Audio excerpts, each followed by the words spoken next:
நோற்றுச் சுவர்க்கம் புகுகின்ற அம்மனாய் மாற்றமும் தாராரோ வாசல் திறவாதார் நாற்றத் துழாய்முடி நாராயணன் நம்மால் போற்றப் பறைதரும் புண்ணியனால் பண்டு ஒரு நாள் கூற்றத்தின் வாய்வீழ்ந்த கும்பகர்ணனும் தோற்றும் உனக்கே பெருந்துயில்தான் தந்தானோ ஆற்ற அனந்தல் உடையாய் அருங்கலமே தேற்றமாய் வந்து திருவேலூர் எம்பாவாய்.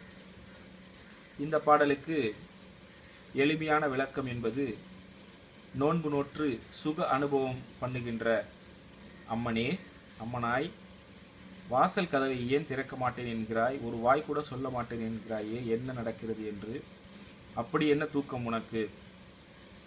நறுநாற்றம் வீசா நின்றுள்ள திருத்துழாய் மாலை அணிந்துள்ள எம்பெருமானுடைய அந்த நாராயணனுடைய நம்மால் போற்ற பறை தரும் என்ற பதத்திற்கு நம்மால் மங்களாசாசனம் பண்ண பெற்று புருஷார்த்தங்களை தந்தருள்பவனும் புண்ணியமே வடிவாக கொண்டு விளங்குகின்ற அந்த ராமபிரானால் முன் ஒரு காலத்திலே யமன் வாயிலே தானே போய் இரையாக விழுந்தொழிந்த அந்த கும்பகர்ணனும் தோற்று உனக்கு அந்த பேருறக்கத்தை தான் அளித்து விட்டானோ, அதனால்தான் நீ அப்படி உறக்கம் கலையாமல் தூங்குகிறாயோ, மிகவும் உறக்கமுடையவளாக இருக்கிறாயோ. பெறுதற்கரிய ஆபரணம் போன்ற அருங்கலமே தெளிந்து வந்து கதவை திற என்று இந்த பாடலுக்கு விளக்கமாக, எளிமையான விளக்கமாக சொல்ல முடியும்.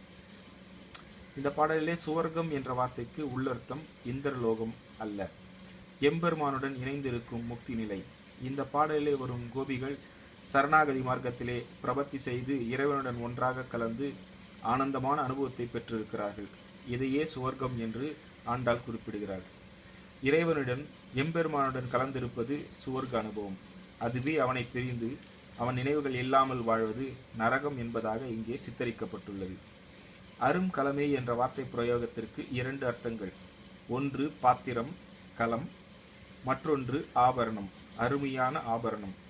ஸ்ரீ வைஷ்ணவர்களாகிய நாம் அவனது கருணையை பொழியும் பாத்திரமாக, களமாக விளங்குவதாகவும் தங்களுடைய ஆத்ம குணங்களையும் சத் சங்கங்களையும் கொண்டு ஜுவலித்து கொண்டிருக்கும் அழகிய ஆபரணமாகவும் திகழ்வதாக இங்கே பொருள் கொள்ளப்படுகிறது. இந்த பாடலில் இன்னொரு சிறப்பு கூறப்படுவது திருத்துழாயின் மகாத்மியம்.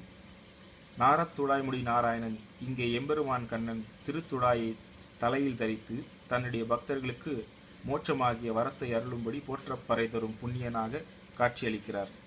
நாற்றத்துழாய் என்பது நறுமணம் கமழும் துளசி. கண்ணன் புஷ்பங்களிலே மிகவும் விரும்பி அணியும் புஷ்பம் துளசி ஒன்றே ஆகும். அதனால்தான் எம்பெருமானின் திருக்கோயில்கள் அனைத்திலும் துளசிக்கு மிகப்பெரிய இடம் உண்டு. துளசி தோன்றியது எம்பெருமான் பார்க்கடலை கடந்த அந்த அமிர்த மதனத்தில். துளசி புஷ்பம், இலைகள், வேர் அனைத்தும் பாகவத ஆராதனத்துக்கும் மிகவும் சிறப்பு சேர்ப்பவை. ஆண்டாள் பிராட்டி தோன்றியது ஸ்ரீவில்லிபுத்தூரில் துளசி செடியின் அருகிலேதான். மார்கழி மாசத்திலே துளசி காஷ்டை என்று சொல்லப்படும் துளசி கட்டைகளை பயன்படுத்தி அதில் உருவாகும் அக்னியை கொண்டு பொங்கல் நைவேத்தியம் செய்து எம்பெருமானுக்கு ஆராதனை செய்வது மிகுந்த சௌபாகியத்தை அளிப்பது நிச்சயம்.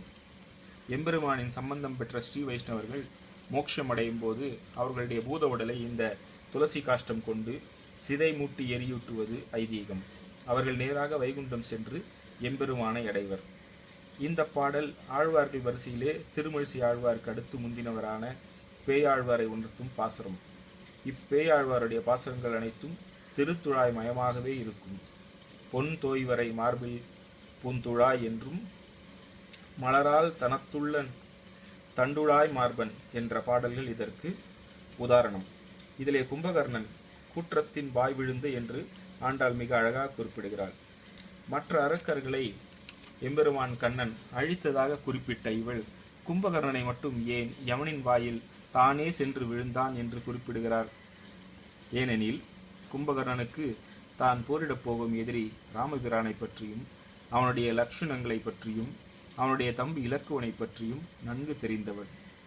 அவர்கள் பக்கம் நியாயம் இருக்கிறது, இறுதியில் அவர்கள்தான் வெல்லப் போகிறார்கள் என்று தெரிந்தும் தன்னுடைய அண்ணனிடம் தனக்கிருந்து நன்றி உணர்ச்சியின் காரணமாக செஞ்சோற்று கடன் தீர்க்க போராடி தன்னுடைய உயிரை மாய்த்து கொண்டான் என்பது இதிகாசம்.